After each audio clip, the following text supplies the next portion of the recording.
किसी भी एग्जाम को क्रैक करने के लिए एक स्ट्रेटजी बनाना होता है, और एग्जाम सच में क्रैक करना है तो उसका स्ट्रेटजी ये कहता है कि उस एग्जाम के पिछले 10 बरस 15 बरस के क्वेश्चन बैंक पे पकड़ एकदम मजबूत होनी चाहिए। क्योंकि एक बार जहां से बोर्ड, देखिए एग्जाम को डिकोड करने का तरीका है, एग्जाम को डिकोड करना मतलब एग्जाम को समझने का तरीका है उसके पीवाईक्यू का बेहतर ढंग से एनालिसिस करना। तो आज से हम लोग पीवाईक्यू का बेहतर ढंग से एनालिसिस शुरू कर रहे हैं, ठीक है। और फिर आपको यहां से हम एक आइडिया देंगे कि किस क्वेश्चन में क्या सोचना है। तो ये जो क्वेश्चन है 21,391 पोस्ट के लिए जो एग्जाम हुआ था, जिसका क्वेश्चन पेपर वायरल हुआ था 100 का 100, और फिर एग्जाम कैंसिल हो गया था। सबसे पहले वही दो सेट डिस्कस करेंगे, फिर 21,391 पोस्ट वाला जो मेरे पास 3,000 क्वेश्चन है लगभग, फिर उसको डिस्कस करेंगे, फिर पीछे बढ़ते जाएंगे।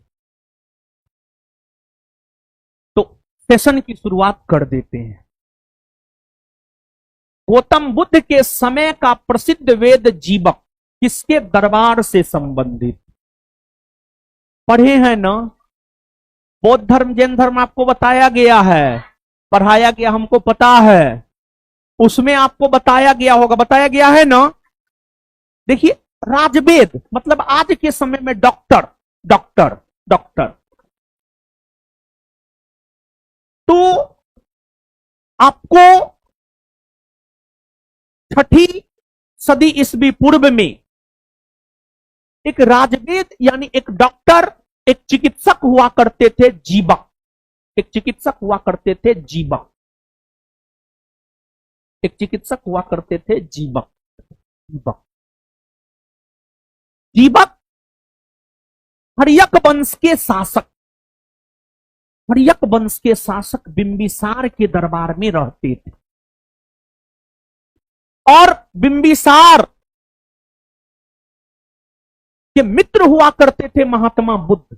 जब महात्मा बुद्ध बीमार पड़े थे तो बिंबिसार ने महात्मा बुद्ध की सेवा में अपने राजवेद जीवक को भेजा था। और अवंती के शासक चंद प्रद्योत भी जब बीमार पड़े थे तो बिंबिसार ने चंद प्रद्योत के दरबार में भी किसको भेजा था? किसको? जीवक को भेजा था, जीवक को भेजा था। तो मूल तौर पर जीवक बिंबिसार के दरबार से संबंधित थे, लेकिन दीपक ने महात्मा बुद्ध की भी सेवा किया, चंद प्रद्योत की भी सेवा किया, और बिंबिसार हर्यक वंश के संस्थापक थे, राजगृह के संस्थापक थे। बिंबिसार ने राजगृह की स्थापना कर अपनी राजधानी राजगृह को बनाया, और बिंबिसार के विषय में ही कहा जाता है कि उन्होंने अपने साम्राज्य विस्तार हेतु 500 विवाह किया, 500 विवाह करके अपने साम्राज्य का विस्तार किया, ऐसा कहा जाता है। क्योंकि देखिए आप जिस गांव में शादी करते हैं ना, जिस गांव के आप दामाद होते हैं, एक प्रकार से अप्रत्यक्ष तौर पर वहां पर आपका शासन हो जाता है, क्योंकि वहां के लोग आपकी अवहेलना नहीं कर सकता है, आपकी बात को मानेगा। गांव के दामाद को हर कोई अपना दामाद मानता है, ऐसा होता है, एकदम होता। हमारी ये परंपरा रही है। तो विवाह करके अपने साम्राज्य का विस्तार बिंबिसार किए थे, और बिंबिसार ही प्रथम शासक हुए जो अस्थायी तौर पर सेना की नींव रखी थी अपने पास में। तो इसका उत्तर क्या हो जाएगा बाबू? बिंबिसार। और बिंबिसार साम्राज्यवादी शासक था। बिंबिसार कौशल नरेश प्रसेनजित, बिंबिसार के शासनकाल के समय कौशल नरेश हुआ करते थे प्रसेनजित। बिंबिसार कौशल नरेश प्रसेनजित की बहन महाकोशला से भी विवाह किया था, और जब बिंबिसार महाकोशला से विवाह किया था तो उसे दहेज के रूप में काशी मिला था, काशी मिला था, काशी। आगे उदाइन, बिंबिसार का पोता था उदयन, बिंबिसार का बेटा अजातशत्रु, अजातशत्रु का बेटा उदयन। उदयन ने गंगा और सोन नदी के संगम पर पाटलिपुत्रा को बसाया था, जिसे पटना कहा जाता है आज के डेट में। और उदयन ही जब पाटलिपुत्रा को बसाया था तो उदयन ने अपनी राजधानी पाटलिपुत्रा को बनाया था। चंद्रप्रद्योत बिंबिसार के समकालीन अवंती के शासक थे चंद्रप्रद्योत। कांग्रेस में इनमें से किसने समाजवादी दृष्टिकोण का प्रतिनिधित्व किया था? देखिए, सुनिए बाबू सोना, समाजवादी दृष्टिकोण, समाजवादी दृष्टिकोण, समाजवादी दृष्टिकोण। देखिए, सामान्य तौर पर समाजवाद का अर्थ होता है समानता, समानता। जैसे क्या आज भारत में समानता है? नहीं। कोई बहुत गरीब है, कोई बहुत अमीर है, ऐसा है ना? तो क्या समानता है? मतलब समानता वाली विचारधारा जिसकी होती है उसे ही समाजवादी दृष्टिकोण वाला व्यक्ति माना जाता है। आपको कांग्रेस में गांधीवादी विचार के भी लोग थे, उदारवादी भी थे, उग्रवादी भी थे और समाजवादी भी थे। समाजवाद एक विचारधारा है। कांग्रेस के भीतर समाजवादी विचारधारा के हुआ करते थे आचार्य नरेंद्र देव। कांग्रेस के भीतर समाजवादी विचारधारा के हुआ करते थे, कांग्रेस के भीतर समाजवादी विचारधारा के हुआ करते थे जयप्रकाश नारायण, राम मनोहर लोहिया, मीनू मसानी, अच्युत पटवर्धन और हद तक जवाहरलाल नेहरू भी समाजवादी विचारधारा के हुआ करते थे। जवाहरलाल नेहरू ने एक बार कांग्रेस के वार्षिक अधिवेशन की अध्यक्षता करते हुए यह कहा कि मैं राजा और राजतंत्र में विश्वास नहीं करता हूं, मैं समाजवादी विचारधारा में विश्वास करता हूं, मैं समाजवादी हूं, मैं समाजवादी हूं। यह पंडित जवाहरलाल नेहरू का स्टेटमेंट था। और कांग्रेस के भीतर समाजवादी विचारधारा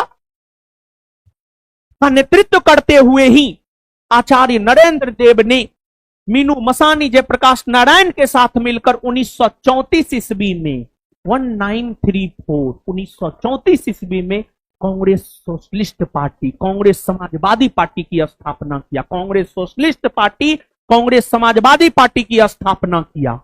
तो कांग्रेस समाजवादी पार्टी की स्थापना कब हुई है बाबू? 1934 में हुई है। और किसने किया है? आचार्य नरेंद्र देव। किसने किया है? किसने किया है? उत्तर क्या होगा बाबू? नरेंद्र देव, नरेंद्र देव।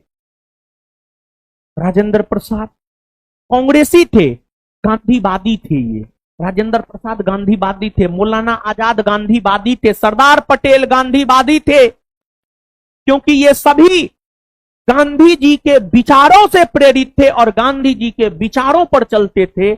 राजेंद्र प्रसाद के बारे में तो कहा जाता है कि गांधी जी अगर राजेंद्र प्रसाद को बोल देते थे कि यहां बैठे रहना, बैठले रहते, उठते नहीं थे। इतने बड़े गांधीवादी थे राजेंद्र प्रसाद। गांधी जी जो कह दिए उसको मानते थे। सरदार पटेल तो थोड़ा आलोचना भी कर देते थे गांधी जी की बातों का, लेकिन आपको राजेंद्र प्रसाद जो गांधी जी कह दिए बस, हाँ, मूर्ख की तरह मानना। समझे? तो आगे बढ़ते हैं। तो मतलब यहां पर आप समझिएगा, शुरू में जानते एगो हिस्ट्री, एगो पॉलिटी, एगो ज्योग्राफी दी है, ताकि आप देखिए हिस्ट्री भी है, पॉलिटी भी है, ज्योग्राफी भी है। समझ गए? आगे देखिए ज्योग्राफी का ये क्वेश्चन, कौन सा एक महाद्वीप जिससे होकर कर्क रेखा, भूमध्य रेखा और मकर रेखा गुजरती है? अफ्रीका महादेश। अफ्रीका महादेश। कौन महादेश बाबू? अफ्रीका महादेश। यहां पर मानचित्र नहीं लगाया, मानचित्र लगाना चाहिए भी।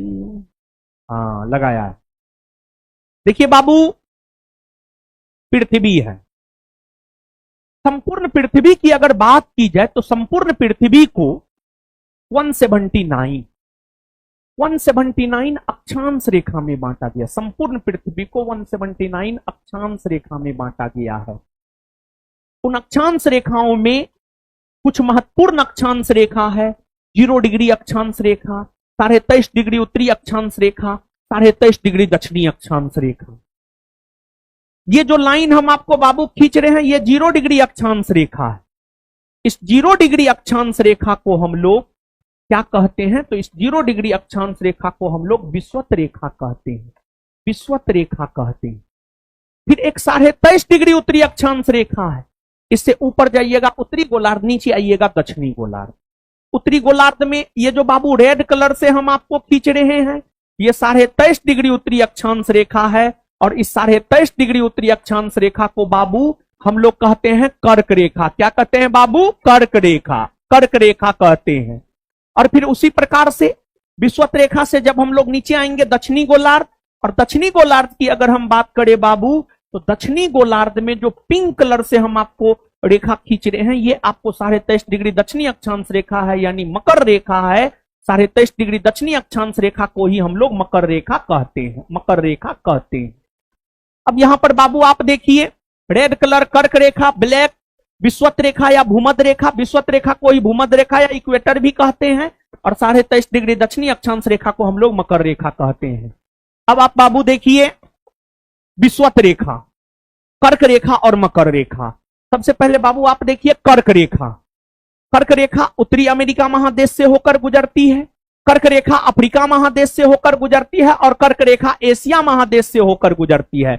ये उत्तरी अमेरिका महादेश है, ये अफ्रीका महादेश है, और ये एशिया महादेश है। तो कर्क रेखा बाबू उत्तरी अमेरिका महादेश, अफ्रीका महादेश और एशिया महादेश से होकर गुजरती है। और फिर विषुवत रेखा, विषुवत रेखा दक्षिणी अमेरिका महादेश से होकर गुजरती है, अफ्रीका महादेश से होकर गुजरती है और एशिया महादेश से होकर गुजरती है। और फिर मकर रेखा दक्षिणी अमेरिका महादेश, अफ्रीका महादेश और ऑस्ट्रेलिया से होकर गुजरती है। और मकर रेखा लगभग ऑस्ट्रेलिया महादेश के बीचों बीच से होकर गुजरती है और ऑस्ट्रेलिया को लगभग 2 बराबर भाग में विभाजित करती है। तो इसमें आप गौर फरमाइए, उत्तरी अमेरिका महादेश से कर्क रेखा गुजरती है, दक्षिणी अमेरिका महादेश से विषुवत रेखा और मकर रेखा गुजरती है, अफ्रीका महादेश से कर्क रेखा भी, विषुवत रेखा भी और मकर रेखा भी गुजरती है। Answer Africa. फिर एशिया महादेश से कर्क रेखा और विषुवत रेखा गुजरती है और ऑस्ट्रेलिया महादेश से जो है आपको मकर रेखा सिर्फ गुजरती है। वहीं यूरोप की अगर हम बात करें तो यूरोप महादेश से ना तो कर्क रेखा गुजरती है, ना विषुवत रेखा गुजरती है, ना मकर रेखा गुजरती है। जैसे यहां पर बाबू एक प्रश्न आया है कि किस महादेश से होकर कर्क, विषुवत, मकर तीनों गुजरती है, आंसर अफ्रीका आपने देखा। उसी प्रकार से बाबू अगर आपसे पूछ दिया कौन ऐसा महादेश है जिससे होकर ना कर्क, ना विषुवत, ना मकर रेखा गुजरती, आंसर क्या होगा? क्या होगा? यह बहुत शानदार क्वेश्चन बनता है, तो सोचना है। सब महादेश से तो गुजर भी करती है। 7 को महादेश है, उत्तरी अमेरिका 1, दक्षिणी America 2, Europe 3, Africa 4, Asia 5, Australia 6 और अंटार्कटिका 7। दक्षिणी ध्रुवीय क्षेत्र में अंटार्कटिका है 7। तो इन महादेशों में 2 महादेश है जिससे होकर ना कर्क, ना विषुवत, ना मकर रेखा गुजरती है। एक है उत्तरी ध्रुवीय क्षेत्र में स्थित यूरोप महादेश और दूसरा है दक्षिणी ध्रुवीय क्षेत्र में स्थित अंटार्कटिका। अंटार्कटिका। इस लाइन को बाबू आप क्वेश्चन पे ही लिखिए या फिर कॉपी में लिखिए कहीं पर। ये सब लाइन हम जो लिखा दिए वो सब जरूर याद रखिए, समझ गए? लिखिएगा बाबू, यूरोप और अंटार्कटिका, यूरोप और अंटार्कटिका ये 2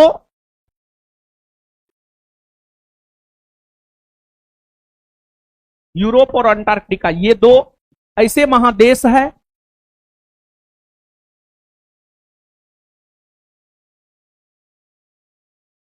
यूरोप और अंटार्कटिका, ये दो ऐसे महादेश है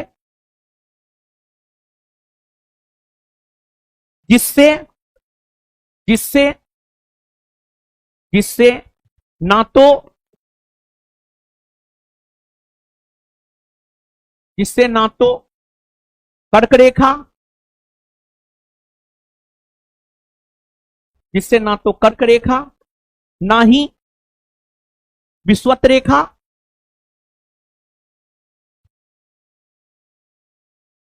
और ना ही मकर रेखा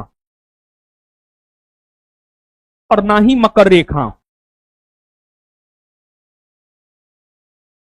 गुजरती है और ना ही मकर रेखा गुजरती है और ना ही मकर रेखा गुजरती है। Full stop. और एक बात जानिए और, जानते हैं अंटार्कटिका महादेश पर मानव नहीं रहता है। यहां पर जानते हैं सब देश, रूस, अमेरिका, फ्रांस, भारत, सब देश अपना रिसर्च सेंटर स्थापित किया हुआ है। अंटार्कटिका महादेश पर सब देश अपना रिसर्च सेंटर स्थापित किया हुआ है। इसी वजह से अंटार्कटिका महादेश को विज्ञान को समर्पित महादेश कहा जाता, विज्ञान को समर्पित महादेश कहा जाता। और अंटार्कटिका महादेश पर जो है पूरा बर्फ जमा हुआ है, पूरा बर्फ जमा हुआ है, जिस वजह से इसका आकृति हमेशा चेंज होते रहता। बर्फ पिघलता है, बर्फ जमा है तो अलग आकृति, बर्फ पिघलता है तो अलग आकृति। मतलब अंटार्कटिका महादेश को गतिमान महादेश भी कहा जाता है, विज्ञान को समर्पित महादेश, गतिमान महादेश। और साथ ही साथ जो है अंटार्कटिका महादेश पर कोई मानव निवास नहीं करता है। और यहां पर भारत के 3 शोध केंद्र हैं, दक्षिण गंगोत्री, मैत्री, भारती, दक्षिण गंगोत्री, मैत्री, भारती, ये तीनों अंटार्कटिका में स्थित भारत के शोध केंद्र है। ये सब बात लिखिए, सब बात आपके एग्जाम के पॉइंट ऑफ व्यू से महत्वपूर्ण, लिखिए आप। अंटार्कटिका, नेक्स्ट पॉइंट, अंटार्कटिका विश्व के दक्षिणी ध्रुवीय विश्व के दक्षिणी ध्रुवीय अंटार्कटिका विश्व के दक्षिणी ध्रुवीय क्षेत्र में स्थापित, विश्व के दक्षिणी ध्रुवीय क्षेत्र में स्थापित महादेश है, महादेश है।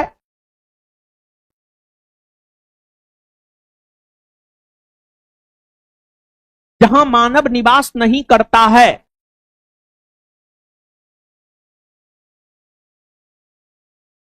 महादेश है जहां मानव निवास नहीं करता है, जहां मानव निवास नहीं करता है, जहां मानव निवास नहीं करता है। इस महादेश इस महादेश इस महादेश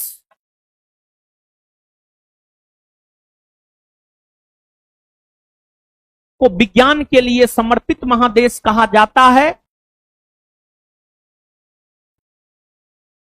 इस महादेश को विज्ञान के लिए समर्पित महादेश कहा जाता है। इस महादेश को विज्ञान के लिए समर्पित महादेश कहा जाता है।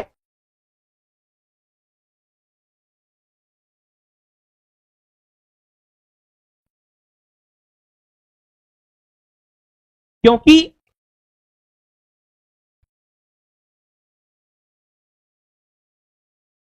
क्योंकि क्योंकि विश्व के सभी देश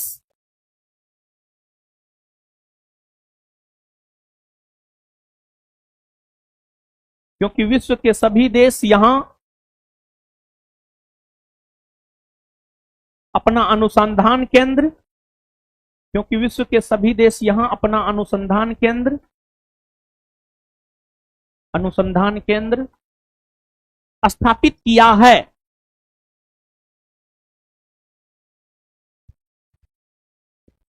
फुल स्टॉप। उसी में दक्षिण गंगोत्री,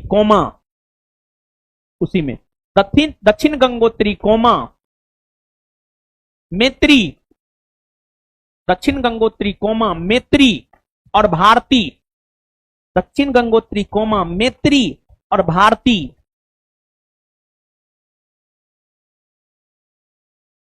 दक्षिण गंगोत्री कोमा मैत्री और भारती अंटार्कटिका में स्थापित, दक्षिण गंगोत्री कोमा मैत्री और भारती अंटार्कटिका में स्थापित, अंटार्कटिका में स्थापित 3 भारत के अनुसंधान केंद्र है, 3 भारत के अनुसंधान केंद्र है, 3 भारत के अनुसंधान केंद्र है।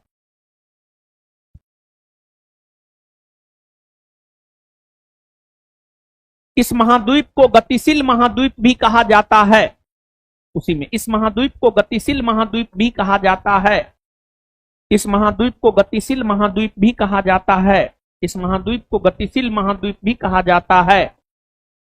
Full stop, full stop. चलिए अब आगे आइए, ये सब बात आप बाबू याद रखिएगा। अब आगे आइए,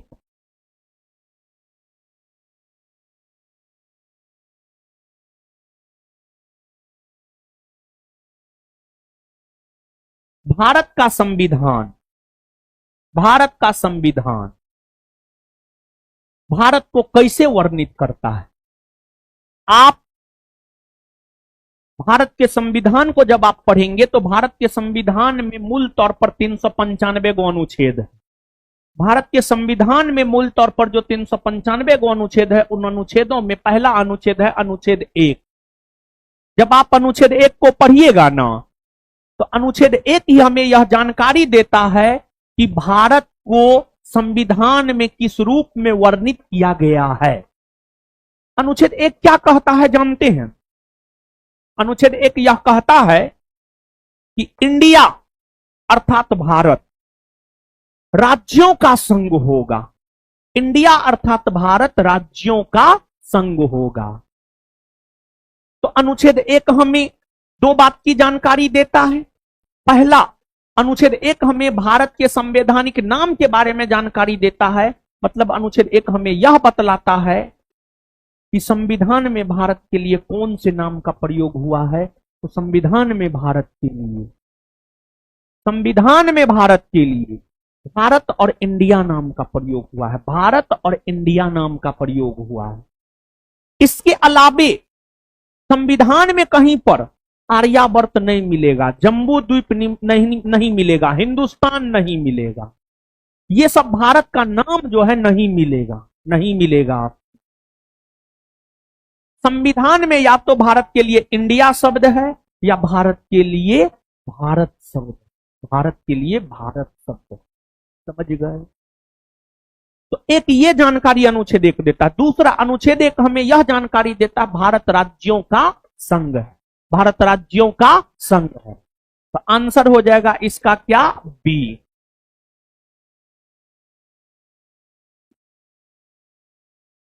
सूचना का अधिकार अधिनियम किस वर्ष लागू किया गया? देखिए बाबू,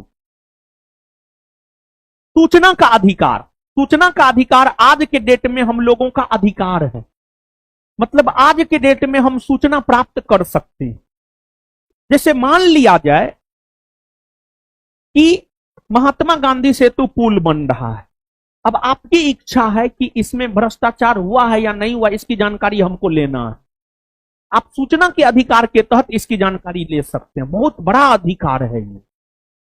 और सूचना का अधिकार हद तक भ्रष्टाचार पर अंकुश लगाने का काम किया है, लेकिन फिर भी भ्रष्टाचार समाप्त हो नहीं पाया है, क्योंकि भ्रष्टाचार भारत के डीएनए में है। इसी वजह से भ्रष्टाचार भारत से खत्म होना थोड़ा मुश्किल है। लेकिन फिर भी भारत सरकार के द्वारा जो तमाम पहल किए जा रहे हैं,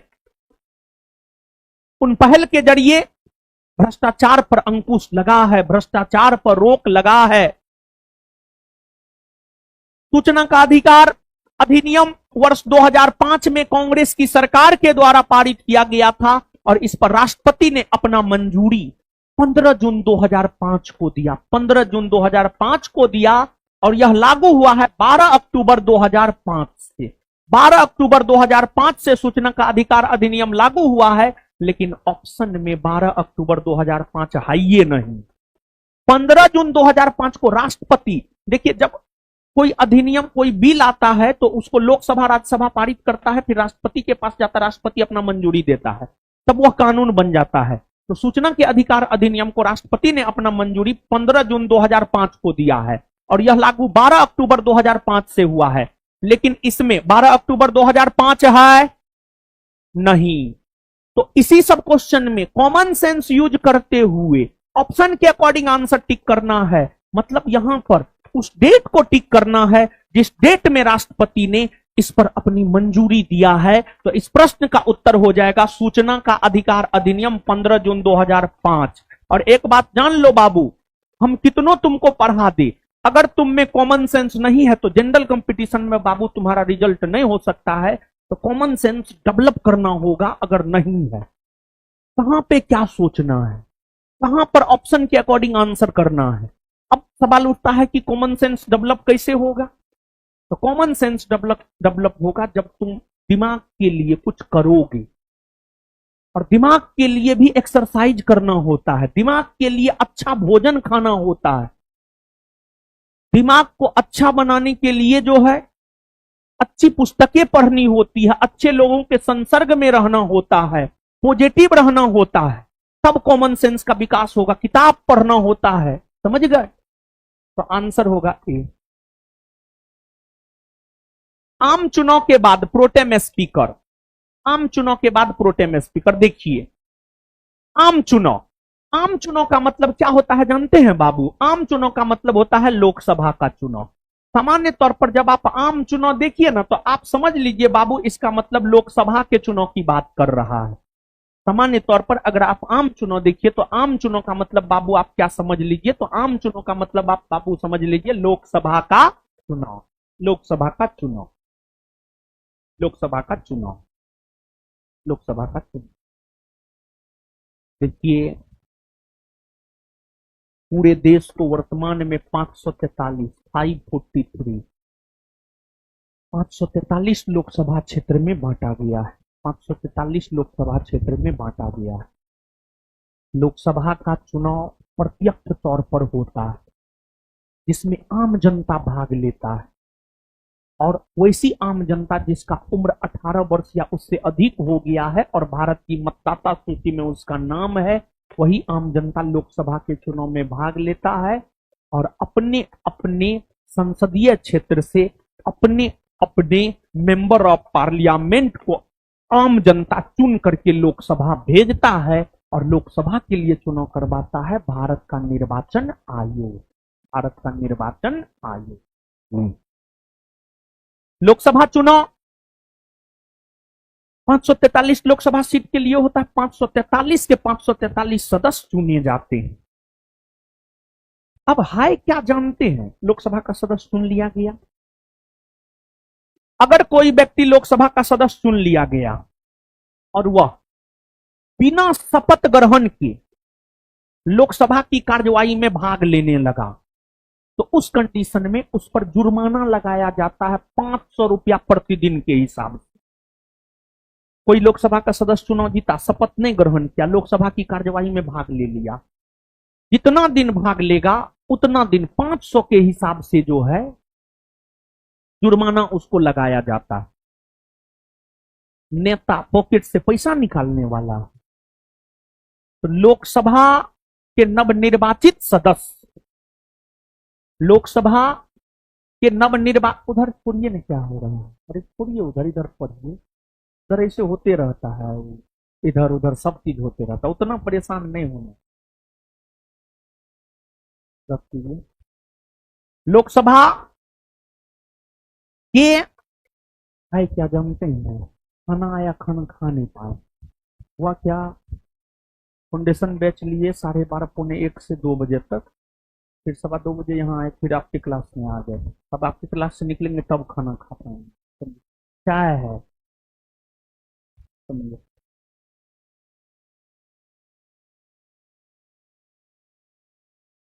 लाल चाय में जो मजा है ना वो दूध वाला में कहाँ है? हम लाल चाय ही पीते हैं, दूध वाला चाय हम नहीं पीते हैं। ठीक है, लाल चाय बेस्ट, शरीर स्वास्थ्य के लिए भी ठीक होता है, हेल्थ के लिए भी ठीक होता है। बहुत गर्म है वो। हाँ सुनिए, तो नेता सब पॉकेट से पैसा निकालेगा, जुर्माना देगा? नहीं देगा। तो लोकसभा के सदस्य शपथ ग्रहण करके ही, शपथ ग्रहण करके ही, लोकसभा के सदस्य शपथ ग्रहण करके ही, शपथ ग्रहण करके ही लोकसभा की कार्यवाही में भाग लेता है।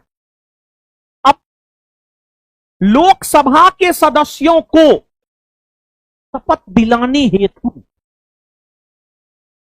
लोकसभा के सदस्यों को शपथ दिलाने हेतु लोकसभा के 543 निर्वाचित सदस्यों में से ही यह देखा जाता है कि कौन सबसे वरिष्ठ है, मतलब कौन सबसे अधिक बार लोकसभा का सदस्य बना है।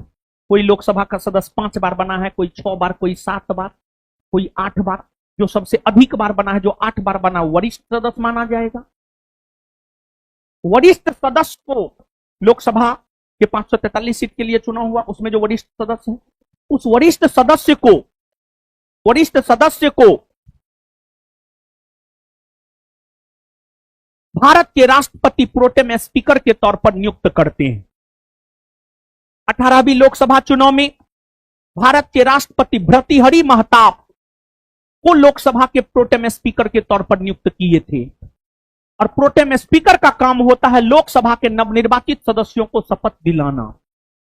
प्रोटेम स्पीकर लोकसभा के नवनिर्वाचित सदस्यों को शपथ दिला देता है, और प्रोटेम स्पीकर जब लोकसभा के नवनिर्वाचित सदस्यों को शपथ दिला देता है, तब लोकसभा के नवनिर्वाचित सदस्य लोकसभा की कार्यवाही में भाग लेने लगते हैं।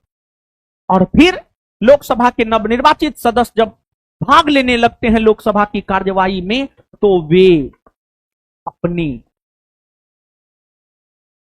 सदस्य गणों में से ही किसी एक को लोकसभा का अध्यक्ष और किसी एक को लोकसभा का उपाध्यक्ष चुनने का काम करता है। और भारतीय संविधान का अनुच्छेद 93 यह कहता है कि लोकसभा में एक अध्यक्ष और एक उपाध्यक्ष होगा, और लोकसभा का अध्यक्ष और उपाध्यक्ष वही होगा जो लोकसभा का सदस्य। आजाद भारत में लोकसभा के प्रथम अध्यक्ष गणेश वासुदेव मौलंकर बने। कोई ऐसा एग्जाम नहीं होगा जो ये न पूछा होगा कि लोकसभा के प्रथम स्पीकर कौन बने हैं, गणेश वासुदेव मौलंकर। और लोकसभा की प्रथम महिला स्पीकर श्रीमती मीरा कुमार। और लोकसभा के वर्तमान में अध्यक्ष ओम बिरला। वर्तमान में 18वीं लोकसभा अस्तित्व में है, ओम बिरला वर्तमान में लोकसभा के अध्यक्ष। तो इस प्रश्न का उत्तर बाबू लोग सुना है, समझा है तो बताओ। बी होगा। हाँ, आगे, भारत के संविधान का विचार किसने दिया? क्या कोई दिक्कत हो उस क्वेश्चन में? नहीं ना। देखिए सुनिए, एगो बात बताते हैं। यूपीएससी दीजिएगा ना, यूपीएससी दीजिएगा, प्रीलिम्स अगर में भी दीजिएगा या क्वेश्चनों देखिएगा, अगर अच्छे से नहीं पढ़े रहिएगा, क्वेश्चन आंसर देखिएगा, आपको एयू उत्तर हो सकता है, बीओ हो सकता है, सीओ हो सकता है, डीओ हो सकता है, लेकिन उसमें उत्तर एक गो होता है। जैसे अब मान लिया जाए कि आपके सामने प्रस्ताव आया कि आप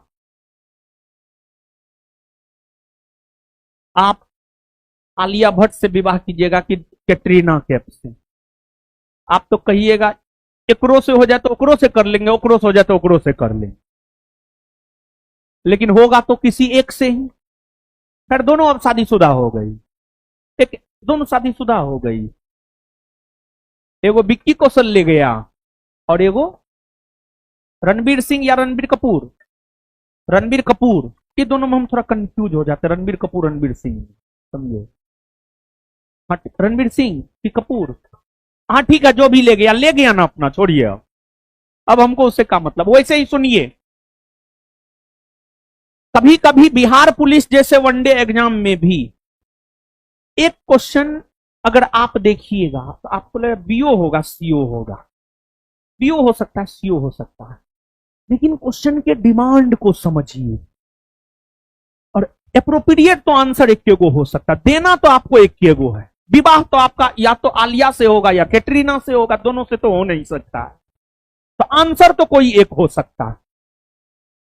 एप्रोप्रिएट आंसर उसमें हो सकता है, उसको ऐसा तो उस क्वेश्चन में कोई ऑप्शन है नहीं मेरे ख्याल से जी। हाँ डी, हाँ ठीक, कोई बात नहीं है, कोई बात नहीं, लेकिन एप्रोप्रिएट, सबसे एप्रोप्रिएट आंसर इसका बी होगा। यही तो कॉमन सेंस यूज करना है, तो कॉमन सेंस यूज करना सीखेंगे आप पढ़ने से, क्वेश्चन को एनालिसिस करने से। जैसा कि हम पढ़ते पढ़ाते तो कॉमन सेंस हमने थोड़ा सा तो आइए गया, तब ना बता देते कि बी होगा कि डी होगा। बी एकदम एप्रोप्रिएट आंसर होगा, बोर्डो बी ही मारेगा, एकदम आप कन्फर्म मान लीजिए, समझिएगा। अब देखिए एगो बात बताइए, ठीक है डी क्यों नहीं होगा, हम आपको समझा देते हैं। अब मान लिया जाए कि केंद्र में बीजेपी की सरकार बनी, यानी लोकसभा के चुनाव में बीजेपी बहुमत में आ गया, बीजेपी बहुमत में आ गया, लेकिन कांग्रेस का कोई सदस्य लगातार 10 बार लोकसभा का सदस्य चुना गया है, सबसे वरिष्ठ कांग्रेसी कोई है, तो क्या द्रौपदी मुर्मू उस कांग्रेसी को प्रोटेम स्पीकर नियुक्त कर देगी? कदापि नहीं, बल्कि बीजेपी के चुने हुए सदस्यों में द्रौपदी मुर्मू यह देखेंगी कि बीजेपी में कौन सबसे वरिष्ठ है। अब मान लिया जाए कोई बीजेपी में वरिष्ठ है जो 6 बार चुनाया है, कांग्रेस का 10 बार वाला चुना है, तो कांग्रेस के किसी एमपी को प्रोटेम स्पीकर नहीं नियुक्त करेंगी द्रौपदी मुर्मू, बल्कि द्रौपदी मुर्मू बीजेपी के उस सदस्य को प्रोटेम स्पीकर नियुक्त करेगी जो सबसे वरिष्ठ होगा। इसी वजह से डी नहीं होगा। समझ में आया अब डी क्यों नहीं होगा? आए समझ गए ना? आगे, भारत के संविधान का विचार किसने दिया था? भारत के संविधान का विचार 1934 ईस्वी में, 1934 ईस्वी में एमएन रॉय ने दिया था। एमएन रॉय ने, किसने दिया था? एमएन रॉय ने, एमएन रॉय ने 1934 में। और बाबू देखिए बी आर अंबेडकर, इनके बारे में क्या कहे जानते? हम अंबेडकर साहब को अपना आदर्श क्यों मानते हैं पता है? हम एक बात बताते हैं, हम अंबेडकर साहब को अपना आदर्श क्यों मानते हैं और हम सभी को अंबेडकर साहब को अपना आदर्श क्यों मानना चाहिए। अंबेडकर साहब का जो कंसेप्ट था, उस कंसेप्ट का दुनिया दीवाना है। देखिए अंबेडकर साहब के साथ छुआछूत का व्यवहार हुआ। अंबेडकर साहब महार जाति से आते थे, दलित जाति था, उसके साथ छुआछूत का व्यवहार किया जाता था, तो अंबेडकर साहब के साथ छुआछूत का व्यवहार हुआ था। अंबेडकर साहब के साथ छुआछूत का व्यवहार हुआ तो अंबेडकर साहब पढ़े लिखे और उसने यह तय किया हमारे साथ छुआछूत का व्यवहार हुआ है, लेकिन हम अपनी आगे आने वाले पीढ़ी के साथ छुआछूत का व्यवहार नहीं होने देंगे। और फिर जब वे संविधान बना रहे थे तो संविधान में अनुच्छेद 17 को उन्होंने शामिल किया और उसको मौलिक अधिकार में शामिल किया और छुआछूत के अंत करने की घोषणा किया, अस्पृश्यता के अंत करने की घोषणा किया। और संविधान का यह प्रावधान कहता है कि आज की डेट में अगर कोई छुआछूत का व्यवहार किसी के साथ करे तो यह माना जाएगा कि आपके मौलिक अधिकार का हनन हुआ है और फिर आप उस स्थिति में डायरेक्ट सुप्रीम कोर्ट जा सकते हैं, देश के सबसे शीर्ष अदालत जा सकते हैं और सुप्रीम कोर्ट आपके मामलों की सुनवाई करेगा और आपको न्याय देगा। मतलब अंबेडकर साहब के दीवाने हम इसलिए हैं क्योंकि अंबेडकर साहब जो कष्ट झेले वो कष्ट अपने आगे आने वाले पीढ़ियों को नहीं झेलने दिए। एक ये रीजन है। दूसरा, उनका जो विचार था, देखिए कितना शानदार विचार था। संविधान में आरक्षण अभी ईडब्ल्यूएस समुदाय के लोगों को 10% आरक्षण, यानी सामान्य वर्ग के वैसे लोग जो आर्थिक तौर पर पिछड़े हुए हैं उसे 10% आरक्षण, ओबीसी समुदाय के लोगों को 27% आरक्षण, एससी एसटी समुदाय के लोगों को उनकी जनसंख्या के अनुपात में आरक्षण। ये कंसेप्ट कौन दिया था? संविधान में आरक्षण का कंसेप्ट कौन दिया था? संविधान में आरक्षण का कंसेप्ट डॉक्टर भीमराव अंबेडकर ने दिया था। डॉक्टर भीमराव अंबेडकर ने दिया था। डॉक्टर भीमराव अंबेडकर ने दिया था। महात्मा गांधी और अंबेडकर साहब के बीच जो पूना समझौता हुआ है सितंबर 1932 में, वो पूना समझौता से ही तो आरक्षण का कंसेप्ट आया है। और आरक्षण जरूरी है या नहीं है तो हम आपको यहां पर बताते चले, आरक्षण जरूरी है। क्यों आरक्षण जरूरी है? हम तुमको तर्क दे रहे हैं, तुम सुनो। मान लो घर में तुम दो भाई हो, एगो पूरा उसको खाने के लिए कुछ तो मिलाओ, दरड़ फरड़ के दूध दही सब की तरह पूरा खा के बलिष्ठ बन गया, और जो बलिष्ठ बन गया वो अपना छोटका भाई को खाने ही नहीं दे रहा है, उससे भी छीन के खा ले रहा है। एकदम भूखा है, छोटका भाई खाने के लिए बैठा, उससे भी छीन के दूध पी ले रहा है, खा ले रहा है। तो उस स्थिति में वो कमजोर हो जाएगा। अगर कमजोर हो गया और अगर मां बाप उस पर विशेष ध्यान नहीं दिया और दी, तो बच्चा तो कुपोषण का शिकार हो जाएगा, बीमार रहेगा। फिर डॉक्टर के पास लेकर जाते रहिए। ऐसा हो सकता है या नहीं हो सकता है? और ऐसा होता है या नहीं होता है? एकदम होता है। और जो भाई है, अगर एगो दुबला पतला है, आंतरिक तौर पर कमजोर है, बीमार रह रहा है, उस पर मां बाप भी ज्यादा ध्यान देता है और देती है, हां या ना? तो हमारे समाज में जो पिछड़े लोग हैं, जो दलित लोग हैं, जो शैक्षणिक तौर पर पिछड़े हुए हैं, जो सामाजिक तौर पर पिछड़े हुए हैं, जो आर्थिक तौर पर पिछड़े हुए हैं, अगर उन्हें विशेष सुविधा नहीं दीजिएगा तो क्या वे समाज की मुख्य धारा में जुड़ पाएंगे? नहीं। और जब वे समाज की मुख्य धारा में नहीं जुड़ पाएंगे तो क्या देश का सर्वांगीण विकास होगा? नहीं। और हम सभी भारतवासी को, अगरा पिछड़ा, हिंदू मुसलमान, सबको मिलकर के देश के विकास में अपना योगदान देना चाहिए। और विकास सामूहिकता का प्रतिरूप है। सामाजिक सामूहिकता ही देश को विकास के पथ पर ला सकता है। सामाजिक सामूहिकता ही देश को विकास के पथ पर ला सकता है। तो आरक्षण का कंसेप्ट अंबेडकर साहब ही दिए। सामान्य तौर पर दलित और पिछड़े जाति के लोग तो अंबेडकर साहब का खुले तौर पर समर्थन करते हैं, लेकिन ऊंची जाति के लोग विरोध करते हैं। तो हम ऊंची जाति के लोगों को यह कहना चाह रहे हैं, आज के डेट में ऊंची जाति के लोगों को जो केंद्र की मोदी सरकार के द्वारा 10% आरक्षण दे दिया गया है, क्योंकि संविधान में आरक्षण का प्रावधान अंबेडकर साहब करके गए थे, इसी वजह से ऊंची जाति के भी वैसे लोग जो आर्थिक तौर पर पिछड़े हुए हैं उन्हें भी 10% आरक्षण मिला है। तो ऊंची जाति के लोगों को भी अंबेडकर साहब के विचारों का समर्थन करना चाहिए, क्योंकि वो भी उससे लाभान्वित होते। हाँ या ना? यही सब रीजन है, समझ गए। और अंबेडकर साहब को भारतीय संविधान का निर्माता माना जाता है, भारतीय संविधान का निर्माता। और ऐसा ना है कि सिर्फ अंबेडकर साहब संविधान बनाए, संविधान सभा ने बनाया, संविधान सभा के एक सदस्य थे अंबेडकर साहब, लेकिन संविधान बनाने में सबसे बड़ा योगदान उनका रहा है।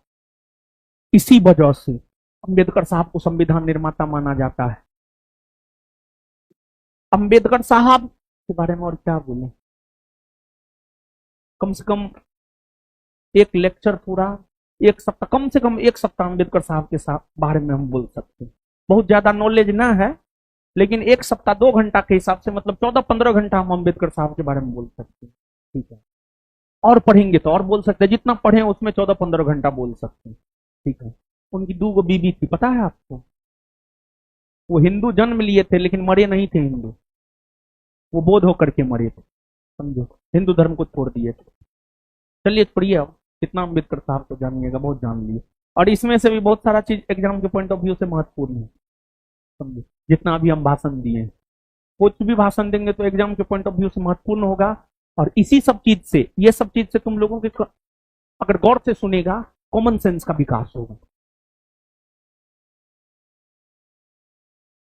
भारत के संविधान के किस भाग में मूल कर्तव्यों को सन्निहित किया गया है? जानते हैं आप लोग, भारत के मूल संविधान में, मूल संविधान मतलब जो संविधान 26 जनवरी 1950 को लागू हुआ, उसी को मूल संविधान कहा जाता है।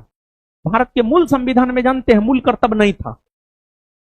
बाद में सरदार स्वर्ण सिंह कमेटी ने अनुशंसा किया। सरदार स्वर्ण सिंह समिति 12 सदस्यीय समिति था, जिसके अध्यक्ष सरदार स्वर्ण सिंह थे। सरदार स्वर्ण सिंह कमेटी ने यह अनुशंसा किया कि संविधान में मौलिक कर्तव्य को भी शामिल किया जाना चाहिए। और फिर आपको सरदार स्वर्ण सिंह समिति के अनुशंसा पर ही प्रधानमंत्री इंदिरा गांधी की सरकार के द्वारा 42वां संविधान संशोधन 1976 किया गया। और इस संविधान संशोधन के तहत मौलिक कर्तव्य को जोड़ा गया। और इसी संविधान संशोधन के तहत भाग 4 का क और 51 का क जोड़ा गया। भाग 4 का क और 51 का क जोड़ा गया। भाग 4 का क और अनुच्छेद 51 का क जोड़ा गया। भाग के संदर्भ में मौलिक कर्तव्य की चर्चा भाग 4 के क या ए में है, और अनुच्छेद के संदर्भ में 51 के क या ए में है। और मौलिक कर्तव्य का कंसेप्ट रूस से लिया गया है, रूस से लिया गया है, रूस से लिया गया है। आंसर हो जाएगा सी। भाग 5 में संघ का शासन है, भाग 2 में नागरिकता है, भाग 6 में राज्य का शासन। और भारतीय संविधान के अलग अलग भागों में अलग अलग प्रावधान है। भाग 1 में संघ राज्य क्षेत्र, भाग 2 में नागरिकता, भाग 3 में मौलिक अधिकार, भाग 4 में राज्य के नीति निर्देशक तत्व, भाग 4 के क में मौलिक कर्तव्य, भाग 5 में संघ का शासन, भाग राज्य में राज्य, भाग 5 में संघ का शासन, भाग 6 में राज्य का शासन, भाग 7 निरस्त कर दिया गया है, खत्म है। भाग 8 में केंद्र शासित प्रदेश में शासन प्रशासन, भाग 9 में पंचायत, नगर पालिका, सहकारी समिति, भाग 10 में अनुसूचित क्षेत्र और जनजातीय क्षेत्र में शासन प्रशासन, भाग 11 में केंद्र राज्य संबंध। इसी प्रकार से ऑनवर्ड है, समझ गए। जब पॉलिटी पढ़ाएंगे तो हम आपको देंगे, इसका परेशान नहीं होना।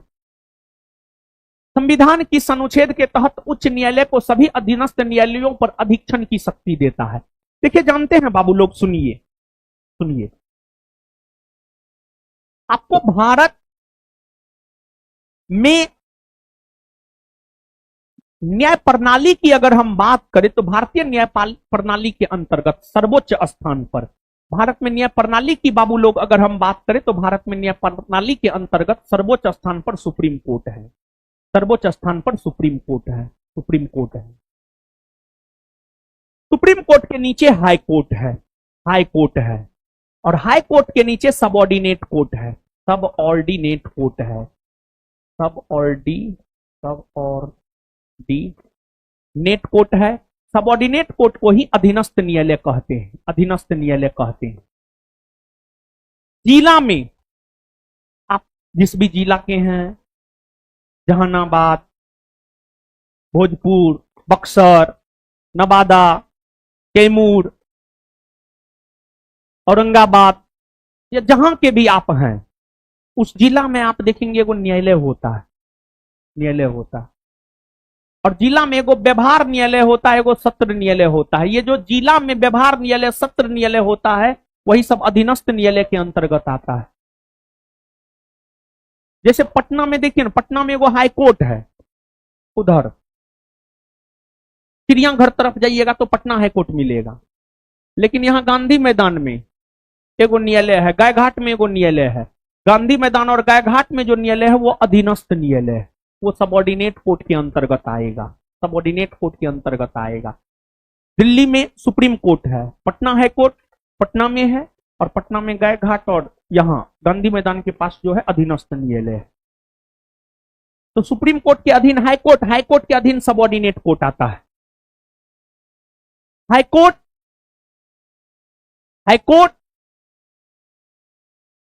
उच्च न्यायालय को सभी अधीनस्थ न्यायालय पर अधीक्षण की शक्ति है। मतलब ये वही बात है, जैसे मान लिया जाए आपका बड़ा भाई है, 2 साल पहले से पटना में रह रहा है, आप पटना आए तो आपके मम्मी पापा क्या कहेंगे, इसको देखना थोड़ा अच्छे से।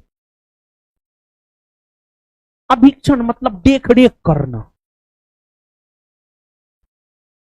तो उच्च न्यायालय Patna high court subordinate court का अधीक्षण करता है। इसकी चर्चा कौन अनुच्छेद में, 226 में, 227 में, 228 में, 229 में? नहीं, 226 में है कि अगर आपके मौलिक अधिकार का हनन होता है, 226 में है अगर आपके मौलिक अधिकार का हनन होता है तो फिर आपको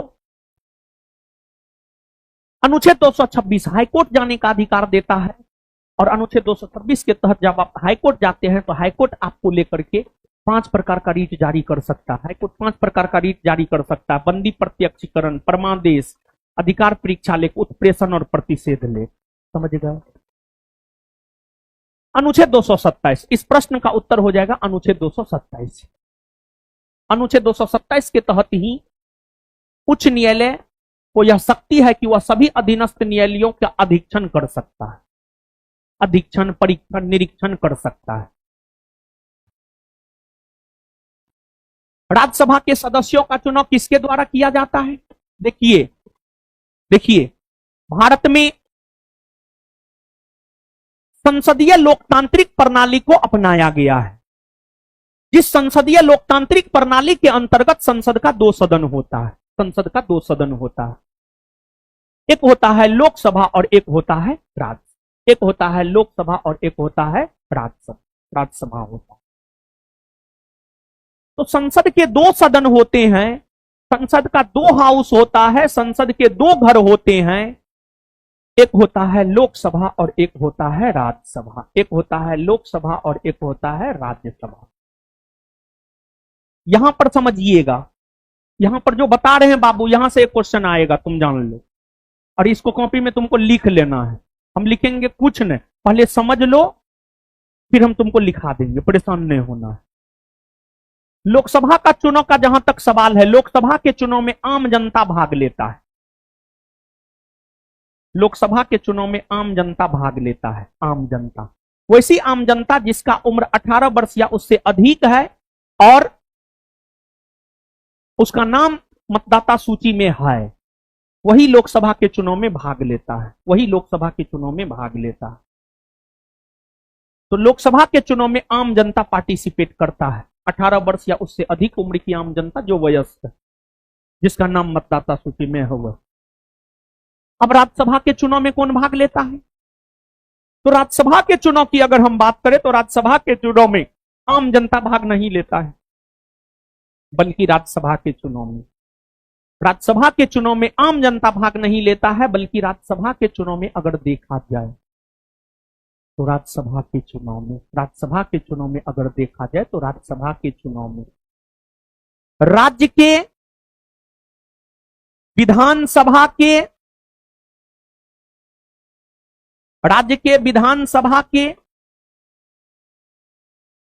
निर्वाचित सदस्य, राज्य के विधानसभा के निर्वाचित सदस्य राज्यसभा के चुनाव में भाग लेता है। एक बात आप जानिए, जैसे बिहार है, बिहार को लोकसभा में 40 गो सीट और राज्यसभा में 16 गो सीट दिया गया है। अब बिहार को राज्यसभा में 16 गो सीट दिया गया है, उस 16 सीट के लिए जब चुनाव होगा तो बिहार राज्य के विधानसभा के निर्वाचित सदस्य भाग लेंगे। बिहार राज्य के विधानसभा में निर्वाचित सदस्यों की संख्या है 243, बिहार की विधानसभा में सीट की संख्या है 243। बिहार के विधानसभा में जो 243 सीट है ये जो 243 को निर्वाचित विधानसभा, बिहार विधानसभा के सदस्य होते हैं, यही 243 को मिल करके राज्यसभा के 16 सदस्यों को बिहार से चुन करके भेजेंगे। राज्यसभा के लिए 16 सदस्यों को चुनकर भेजेंगे। जैसे तेजस्वी यादव राज्य के विधानसभा के निर्वाचित सदस्य हैं। जैसे आपको और भी कई सारे नेता हैं। 243 को विधायक है, हर क्षेत्र का विधायक होगा आपका, और आपका जो विधायक होता है वही राज्यसभा के सदस्य में भाग लेता है। समझ गए? जैसे हम लोग की तरफ का विधायक है कौन, आलोक है, आलोक रंजन है समझो, हाँ आलोक रंजन है, उसका आलोक पनीर है, समझे, उसका बिजनेस है, बिजनेस हाँ जहां भी है, छोड़िए ना, उतना बताने का क्या जरूरत, मतलब वो बिजनेसमैन है और भाजपा के विचारधारा से प्रेरित है। तो हर क्षेत्र का आपका भी कोई ना कोई विधायक होगा, है ना, हो तो आपका विधायक सब जो होता है ना, वही राज्यसभा के सदस्यों के चुनाव में भाग लेता है। समझे हो? तो राज्यों के विधानसभा के निर्वाचित सदस्य को ही सामान्य भाषा में विधायक कहते हैं। राज्यों के विधानसभा के निर्वाचित सदस्य को ही सामान्य भाषा में विधायक कहते हैं। मतलब एकदम सरल भाषा में कहे, राज्यों के विधायक उस राज्य में जितने राज्यसभा सीट हैं उस पर आसीन होने के लिए लोगों को चुनने का काम करते हैं। समझे ये बात? पक्का? सही में? नहीं समझे? आए? समझ गए? अब इसके आगे देखिए बाबू सोना, जैसे लोकसभा राज्यसभा होता है वैसे ही होता है राज्य में, केंद्रीय स्तर पर लोकसभा राज्यसभा होता है, वैसे ही बाबू राज्य में होता है विधानसभा और विधान परिषद। राज्य में होता है विधानसभा और विधान परिषद, राज्य में होता है विधानसभा और विधान परिषद। अब विधानसभा के चुनाव में कौन भाग लेता है? विधानसभा के चुनाव में वही भाग लेता है जो लोकसभा के चुनाव में भाग लेता है, यानी देश की वयस्क जनता। विधानसभा का चुनाव राज्य में होता है, तो जिस राज्य में विधानसभा का चुनाव होता है उस राज्य की वयस्क जनता, मतलब जिसका उम्र 18 वर्ष या उससे अधिक है, वो विधानसभा के चुनाव में भाग लेगा। तो आम जनता इसमें भाग लेता है। लेकिन विधान परिषद के चुनाव में आम जनता भाग नहीं लेता है। विधान परिषद के जितने सदस्य होते हैं उसमें से 1/3 सदस्य को चुनने का काम राज्य के विधानसभा के निर्वाचित सदस्य करते हैं। राज्य के विधानसभा के निर्वाचित सदस्य करते हैं। राज्य के विधानसभा के निर्वाचित सदस्य करते हैं। पुनः 1/3 सदस्य को स्थानीय निकाय के चुने हुए प्रतिनिधि चुनते हैं। स्थानीय निकाय, पंचायती राज, नगर निगम के चुने हुए प्रतिनिधि चुनते हैं। फिर विधान परिषद के 1/6 भाग सदस्यों को मनोनीत करते हैं राज्यपाल। 1/6 भाग सदस्यों को मनोनीत करते हैं राज्यपाल। और फिर 1/12 भाग सदस्यों को चुनने का काम शिक्षक करते हैं और 1/12 भाग सदस्यों को चुनने का काम करता है छात्रगण, जो ग्रेजुएट है उस प्रकार के छात्रगण, स्टूडेंट। अब आप जोड़िएगा तो आपको टोटल पूरा 1 आ जाएगा। 1/3, 1/3, 1/6 प्लस 1/12, 1/12 सबको जोड़िएगा तो 1 आ जाएगा। मतलब जितना सदस्य है उसमें से 1/3 भाग सदस्यों को राज्य के विधानसभा के निर्वाचित सदस्य चुनते हैं। 1/3 भाग सदस्यों को स्थानीय निकाय के सदस्य चुनते हैं। 1/6 भाग सदस्यों को राज्यपाल के द्वारा मनोनीत किया जाता है साहित्य, कला, विज्ञान, समाज सेवा के क्षेत्र से। और 1/12 भाग सदस्यों को शिक्षक, 1/12 भाग सदस्यों को छात्र। समझ गए? तो कौन किसके चुनाव में भाग लेता है, किसका चुनाव में कौन भाग लेता है, ये बात हम आपको बता दिए। इसको आप याद रखिएगा। अब इसको आप लिख लीजिए। ऐसे लिखिए, लोकसभा और राज्यों के विधानसभा के चुनाव में आम जनता भाग लेता है। लोकसभा और राज्यों के विधानसभा चुनाव में, लोकसभा और राज्यों के विधानसभा चुनाव में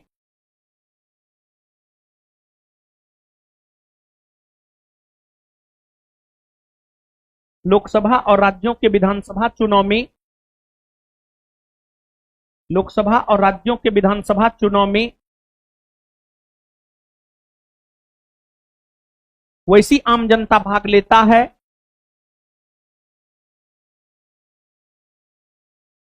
जिसका उम्र 18 वर्ष या उससे अधिक है, जिसका उम्र 18 वर्ष या उससे अधिक है, जिसका उम्र 18 वर्ष या उससे अधिक है, जिसका उम्र 18 वर्ष या उससे अधिक है, तथा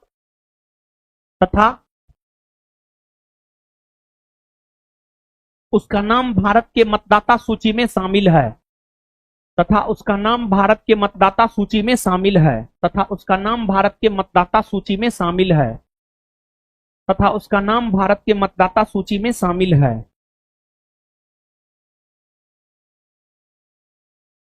आगे, राज्यसभा के सदस्यों को चुनने का काम, नेक्स्ट पॉइंट, राज्यसभा के सदस्यों को चुनने का काम, राज्यसभा के सदस्यों को चुनने का काम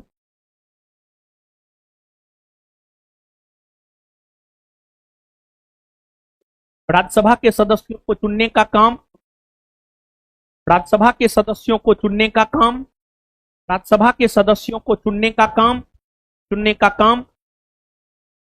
राज्य के विधानसभा के निर्वाचित सदस्य करते हैं। राज्यसभा के सदस्यों को चुनने का काम राज्य के विधानसभा के निर्वाचित सदस्य करते हैं। राज्यसभा के सदस्यों को चुनने का काम राज्य के विधानसभा के निर्वाचित सदस्य करते हैं।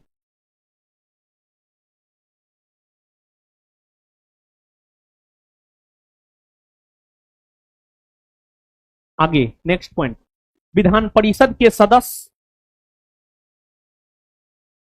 नेक्स्ट पॉइंट, विधान परिषद के सदस्य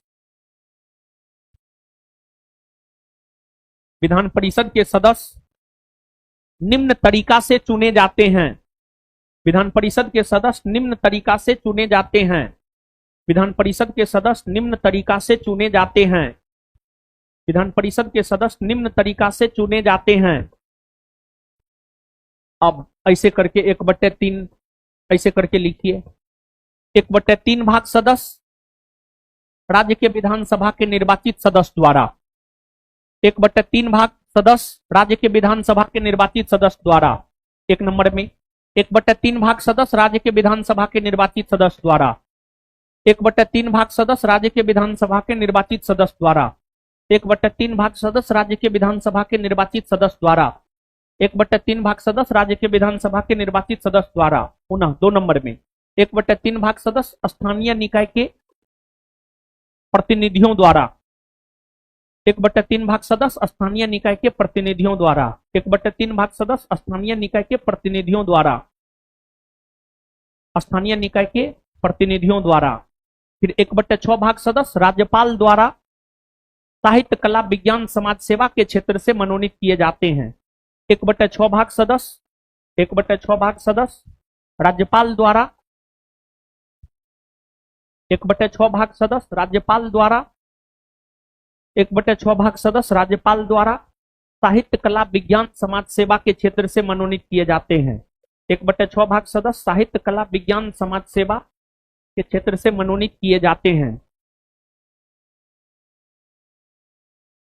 1/12 शिक्षक द्वारा, 1/12 छात्र द्वारा, 1/12 शिक्षक द्वारा, 1/12 छात्र द्वारा, 1/12 शिक्षक द्वारा, 1/12 छात्र द्वारा।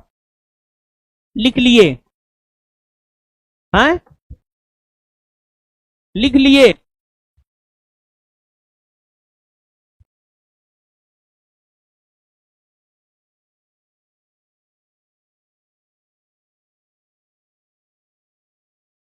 अब लिखे, हुआ, हो गया। तो बताइए, लोकसभा और विधानसभा के चुनाव में आम जनता ना भाग लेता है? आए? लोकसभा विधानसभा के चुनाव में कौन भाग लेता है? लोकसभा राज्य के विधानसभा के चुनाव में कौन भाग लेता है? और राज्यसभा के चुनाव में? अगर आप समझे हैं तो इसका उत्तर बताइए। अगर आप समझे तो इस क्वेश्चन का बाबू सोना उत्तर बताइए क्या हो? ए होगा, ए होगा ना। चलिए इतना समझ में आया, इतना ही रहने दीजिए।